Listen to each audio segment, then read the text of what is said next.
Dari seluruh tahapan, dari semua tahapan, dari mulai tahapan pra pencalonan sampai dengan tahapan terakhir itu memang kampanye, itu kita menemukan banyak hal yang kemudian berkaitan dengan netralitas. Baik itu netralitas ASN maupun ada beberapa netralitas kepala desa. Rituan back to podcast Pojok Rangga. Kembali lagi kita bersama salah satu tokoh ya. Bisa dikatakan tokoh karena beliau salah satu mungkin disebut pejabat ya. Kebetulan ini lagi di tempat kerja, saya mewawancarai salah satu komisioner Bawaslu Kabupaten Bandung. Nah, pasca pilkada tentu ada beberapa hasil kinerja Bawaslu terkait dengan proses baik itu pengawasan maupun penanganan pelanggaran. Selamat siang, Bah. Gimana kabarnya, Bah? Alhamdulillah. Assalamualaikum warahmatullahi wabarakatuh. Waalaikumsalam. Gimana kabarnya, Bah? Sehat, Bah? Alhamdulillah. Tadi disebut tokoh, aduh asa. Calon tokoh lah. Kalau tokoh ya tokoh. Hari ini aktivitas, Bah? Ya, sama saat ini memang masih menunggu. Alhamdulillah sih untuk perjalanan tahapan pilkada di tahun 2021 ya. Ini sudah tahun 2020 di Kabupaten Bandung ini sudah selesai dan kemarin terakhir itu juga ada putusan MK, ditutup dengan putusan MK, dan selanjutnya mungkin kita menunggu hasil pleno dari KPU ya, kaitan dengan penetapan calon terpilih. Nah kemarin itu kan Abah telah menangani beberapa baik itu temuan laporan yang sudah baik itu ditemukan ataupun laporan dari masyarakat. Tentu ada beberapa tantangan mungkin yang kemarin Abah terima atau hadapi. Apa saja ini kira-kira tantangan yang paling terberat selama Abah melakukan proses penanganan pelanggaran? Ya, memang dalam ini banyak hal yang mulai dari kita berkoordinasi, kolaborasi dengan para pihak, stakeholder. Ini kan perlu kita garis bawahi juga bahwa demokrasi di ruang pemilu atau pilkada ini adalah pesta rakyat. Sementara mungkin di sini regulasi membatasi beberapa hal yang tentunya berhubungan dengan yang namanya pelanggaran atau tindak kejahatan. Nah, ini kan yang justru dalam menilai kemudian menyatakan memberikan sanksi atas tindakan yang dianggap sebagai pelanggaran, atas tindakan yang dianggap sebagai kejahatan. Tindak kejahatan ini membutuhkan teamwork dan pemikiran yang tentunya tidak menyebabkan hal-hal yang salah dalam mempersepsikan makna pelanggaran ataupun kejahatan tersebut. Selanjutnya juga kaitan dengan bagaimana kemudian kita melihat siapa sih sebetulnya yang menjadi pelanggar yang terbanyak gitu kan dalam hal ini. Nah, ini masih dalam ruang sebagai penggembira. Kenapa kita anggap sebagai penggembira? Karena kalau misalnya dianggap sebagai tim sukses, berarti yang bersangkutan harus terdaftar di KPU. Atau misalnya yang bersangkutan sebagai relawan, sama. Ada formatnya dalam PKPU itu tentunya harus didaftarkan siapa itu relawan, siapa itu juga tim sukses. Karena masyarakat itu pandangannya gini, nah Bawaslu teh sigan teu aya damal gitu. Padahal kan sebenarnya ada beberapa hal yang memang menjadi berat Bawaslu untuk ini nyampe ke putusan, apalagi kan ke proses penanganan. Betul. Dan pertimbangan tentunya itu harus didasarkan dengan fakta. Sehingga apabila kita memang dalam faktanya itu tidak kemudian menemukan, nah itu kan sulit. Karena kita pun di sini harus tentunya yang menjadi asas dari pelaksana penanganan pelanggaran ini adalah salah satunya adalah menegakkan keadilan. Bagaimana tentunya kita bisa memberi rasa keadilan terhadap para pihak, baik itu pelapor, terlapor gitu kan. Sehingga tentunya dalam ruang menanganinya juga sangat-sangat kental bagaimana tentunya kita menilai fakta yang sebenarnya itu harus jeli, itu harus benar. Jadi memang tantangannya selain pandemi mungkin ya, kemudian tadi ya ada aturan-aturan yang tidak bisa dilabrak ya. Betul. Nah ini kan kita ini pelaksana regulasi ya, di mana ada beberapa hal yang tentunya regulasi ini sendiri itu memang ini juga menjadi tantangan bagi kita sebagai penyelenggara dalam menilai. Ketika misalnya ada tindakan, sementara tindakan itu dianggap melanggar, tetapi secara sanksi itu sulit untuk kemudian menerapkan sanksi. Nah inilah yang tentunya harus ada pandangan-pandangan lain. Makanya kami di sini dalam kemudian melaksanakan penanganan pelanggaran itu selalu ada pendapat dari ahli. Kenapa seperti itu? Agar tentunya pertimbangan kami dalam menyusun kajian itu tidak menjadi salah dalam langkah dan menentukan kaitan dengan keadilan tersebut. Dan tren yang paling banyak kemarin Bah di pelanggaran apa tuh di pas pilkada? Ini kan padahal kita ini kan gencar melakukan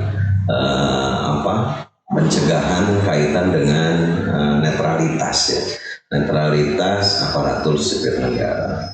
Nah di sini dari seluruh tahapan, dari semua tahapan, dari mulai tahapan pra pencalonan sampai dengan tahapan terakhir itu memang kampanye, itu kita menemukan banyak hal yang kemudian berkaitan dengan netralitas. Baik itu netralitas ASN maupun ada beberapa netralitas kepala desa yang kemudian diindikasi itu melakukan tindakan keberpihakan. Nah, sementara dalam regulasi di sini meskipun ASN, kepala desa itu diberikan hak pilih, tetapi kemudian di sini ada yang terikat dengan jabatannya, yang kemudian dengan status dan jabatannya yang kemudian melekat untuk kemudian bersikap netral layaknya TNI dan Polri. Hanya kalau TNI Polri hak pilihnya mereka dicabut. Kalau ASN enggak, kalau ASN tidak.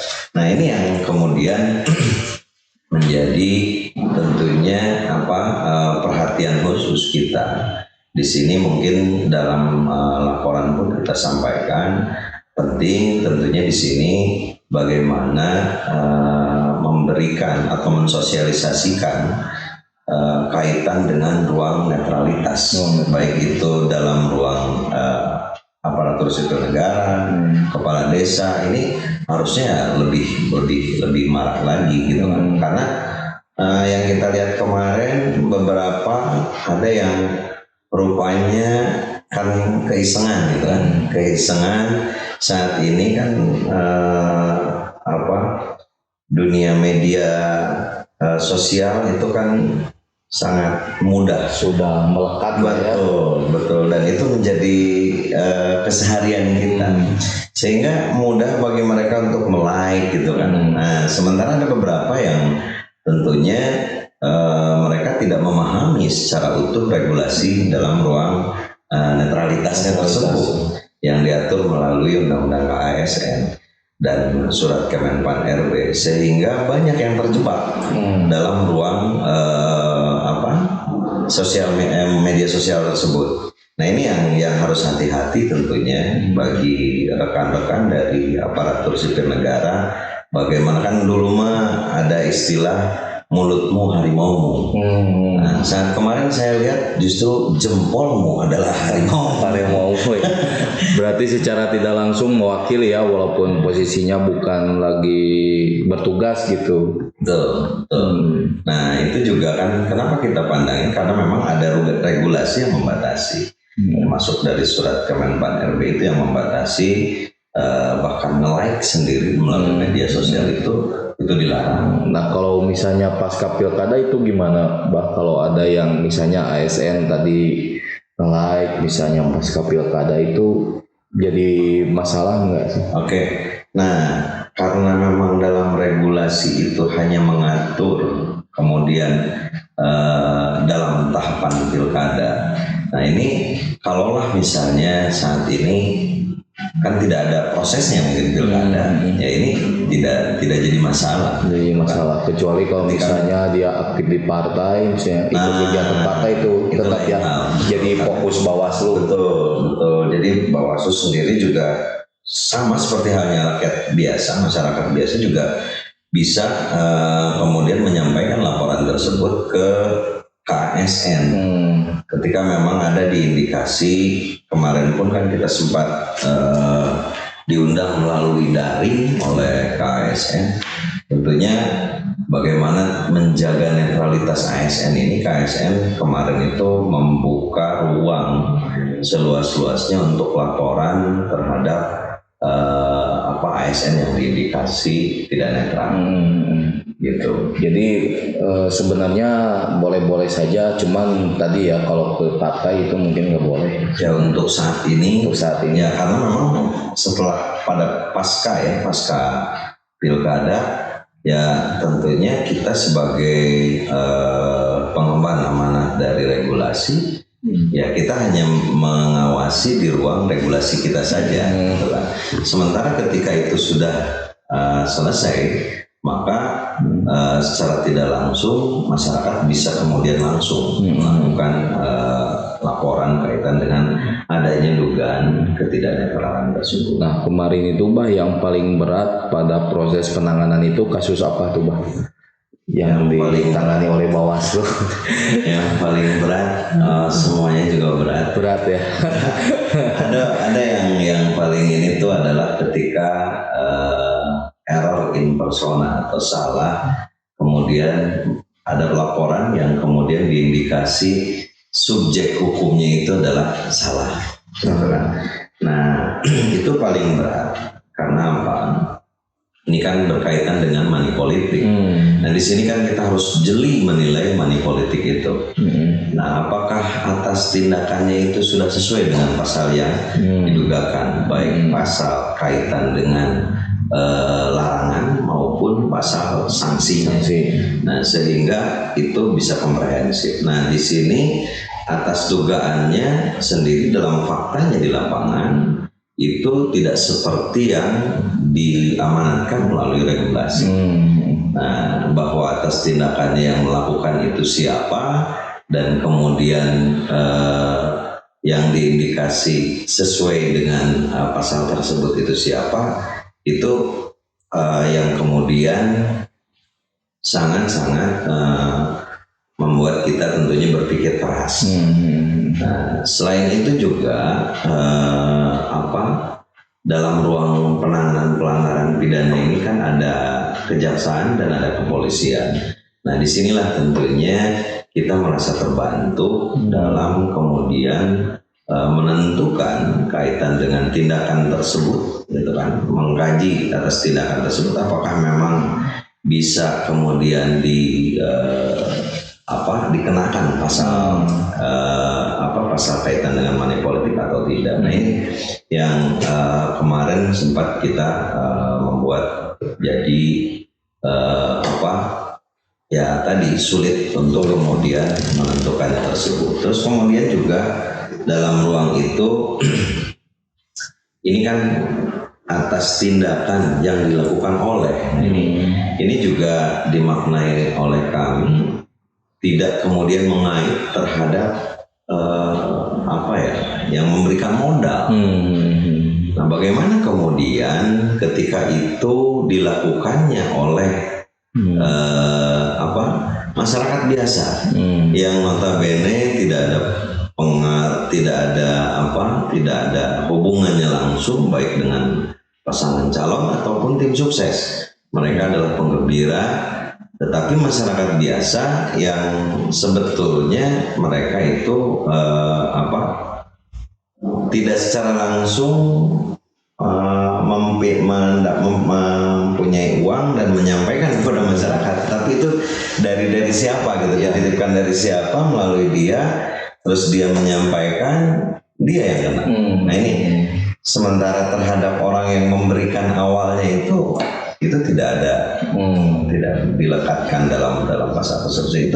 Itu yang kemarin yang hingga akhirnya pandangan kita jadi error in persona terhadap pelaku tindakannya, karena yang melakukan siapa, tetapi yang ini ya jadi yang membagikannya itu masyarakat biasa, tetapi membagikan dia tidak dalam ruang menyampaikan kampanye. Dan maksudnya gini, dia memberikan ini untuk bakso.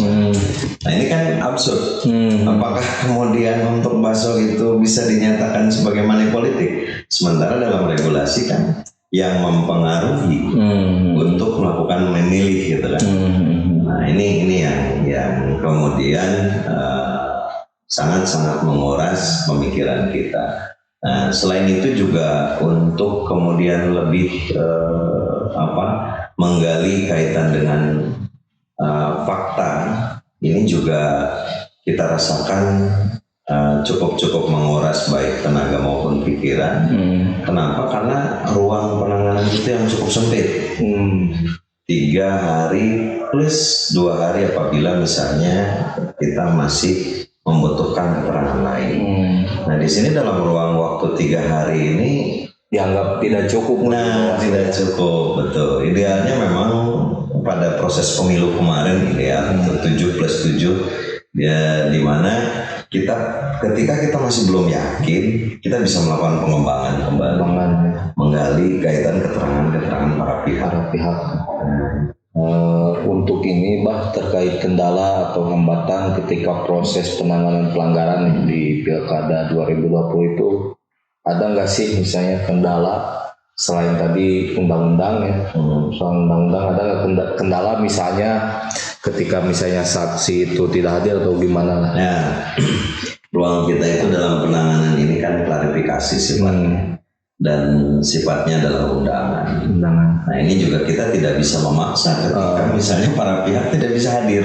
Nah ini pun kemudian yang menjadi hal yang berat juga untuk kita.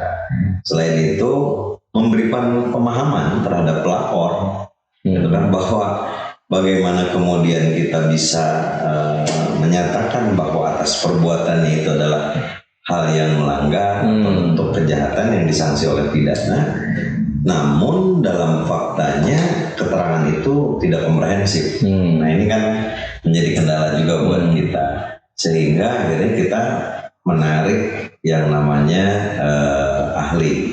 Nah keterangan ahli memang kan ketika memang fakta itu tidak bisa terbukti dan terlihat atas dasar keterangan para pihak, akan sulit menentukan atas tindakan kejahatan yang tersebut. Itu yang pertama. Kalau untuk jumlah penanganan pelanggaran yang telah ditangani Bawaslu itu berapa? Ya, dari keseluruhan total dari awal tahapan? Oke, dari keseluruhan tahapan itu ada, kalau untuk temuan ini memang cukup banyak ya. Terus kemudian juga ini total semuanya itu ada 64 ya. 64 itu dari temuan dan laporan. Temuan dan laporan, di mana temuan itu sendiri ada 42. Nah di sini kan kalau kita lihat ini rupanya juga apa yang namanya inisiatif dari masyarakat dalam menilai tindakan atau perbuatan yang dianggap melanggar ini masih belum dalam mengawasi ya, dalam mengawasi belum bisa maksimal diberikan kepada masyarakat secara utuh, karena ada masyarakat yang juga melaporkan, tetapi kemudian laporan itu tidak bisa ditindaklanjuti oleh kita, misalnya karena apa? Misalnya materialnya kemudian tidak bisa atau tidak bisa dikaitkan dengan pelanggaran pasal di undang-undang tersebut. Nah, atau sebaliknya, secara formil, misalnya dia itu adalah memang pemilih, tetapi dia takut untuk melaporkan, gitu kan? Takut untuk melaporkan dengan alasan adanya ancaman atau apa. Nah, memang kemarin itu di proses pilkada, alhamdulillah divisi pengawasan, ketika mendapatkan informasi dari kita adanya laporan atau informasi awal, itu cepat sehingga akhirnya bisa langsung kemudian memberikan informasi secara lengkap atau laporan secara lengkap, dan kita bisa kemudian langsung menindaklanjuti. Karena apa? Ketika dari masyarakat sumbernya masih absurd gitu kan, formil materialnya masih belum lengkap gitu kan. Nah, akhirnya divisi pengawasan yang kemudian melengkapi tersebut melalui ruang informasi awal, dan sumber atas informasi awal ini banyak yang dilakukan oleh divisi pengawasan, dan alhamdulillah itu justru jadi lebih komprehensif atas laporan tersebut, baik itu materialnya dari mulai tindakannya, hal yang didugakannya, pasalnya, terus kemudian buktinya, ini lebih banyak gitu kan. Nah, ada nggak catatan penting lah, catatan sekaligus harapan Abah sendiri terkait baik itu pelaksanaan pilkada yang telah selesai ataupun mungkin yang akan datang, karena wacana hari ini kan pemilu dan pilkada itu disatukan begitu. Ya, memang kan ini kalau kita sebagai penyelenggara ya tentunya kan pelaksana regulasi. Ya, apapun yang kemudian diamanatkan oleh regulasi itu akan kita laksanakan. Nah, hanya mungkin kita bercermin dari proses pemilu, ketika tentunya di sini kan pemerintah juga akan menilai hal tersebut, itu dilakukan secara serentak. Itu kan memang potret dari pemilu kemarin itu melahirkan banyak korban karena pencapaian. Nah, tentunya di sini harus lebih rigid lagi kaitan teknis di ruang pelaksana penyelenggara ini, KPU tentunya di jajaran KPU, baik kita maupun KPU yang lebih teknis agar mengatur ritme atau waktu yang tidak kemudian seperti halnya kemarin. Itu idealnya seperti itu. Jadi meskipun dilakukan dalam 1 tahun yang sama, tapi kemudian itu ditata, kemungkinan besar tidak terjadi korban yang banyak seperti tahun pemilu kemarin. Soalnya kalau misalnya satu waktu ada 7 jenis pemilihan juga, itu takutnya juga jadi trauma lah buat masyarakat yang mau jadi penyelenggara gitu. Betul. Dan yang selain itu juga kasihan juga untuk calon-calon di lokal. Itu kan karena isunya akan tertutup oleh isu dari nasional, gitu kan. Itu sih pandangan saya sebagai masyarakat. Tapi kalau sebagai penyelenggara ya tentunya saya tetap akan melaksanakan apa yang memang diamanatkan oleh regulasi. Hanya mungkin yang ingin saya tambahkan adalah memaknai tadi kembali bahwa artian dari pelaksanaan pemilu atau pilkada ini di ruang demokrasi ini adalah pesta rakyat. Jadi setidaknya bagaimana kita menyelenggarakan pemilu atau pilkada ini yang tentunya bisa banyak manfaat oleh masyarakat, dan masyarakat itu melaksanakannya atau masuk di dalam ruang itu gembira ria, kan yang namanya pesta harusnya bahagia gitu. Entah kemudian jadi menakutkan saya kemarin juga kan ada beberapa terutama ibu-ibu yang diindikasi melanggar gitu kan. Ketika ditanya nangis-nangis sampai beliau mengatakan saya emang nggak mau lagi kayak gini. Nah, ini kan kasihan juga mereka. maksudnya apa? Ini kan hak dari semua masyarakat, bukan kemudian ruang penyelenggara pemilu, bukan ruang peserta pemilu. Karena di sini ada suara masyarakat yang kemudian itu diamanatkan oleh regulasi yang diberikan hak secara penuh kepada masyarakat. Nah, ini tentunya cerminan itu yang harus di apa dalam penyelenggaraan ini muncul. Jadi masyarakatnya bahagia gitu, tong lebihkan ke masyarakatnya secara real. Itu balik. Ya, terima kasih Bah atas waktunya. Mudah-mudahan nanti bisa ngobrol lagi ya. Siap. Kebetulan kita adanya ini merupakan bagian program podcast di Bincang Politik ya. Jadi kita bagaimana caranya di media Pojok Ranggedi menyampaikan pendidikan politik ke masyarakat begitu. Dan politik itu ya kalau kata Iwan Fals adalah hal yang menggelitik dan bisa asik. Tapi juga itu kemudian bisa jadi negatif ketika kita mendalaminya dalam ruang yang salah. Sebelumnya terima kasih atas waktunya. Mudah-mudahan nanti kita bertemu lagi. Sebelumnya jangan lupa like, subscribe, share dan komen di Pojok Rangga Official. Back to podcast Pojok Rangga.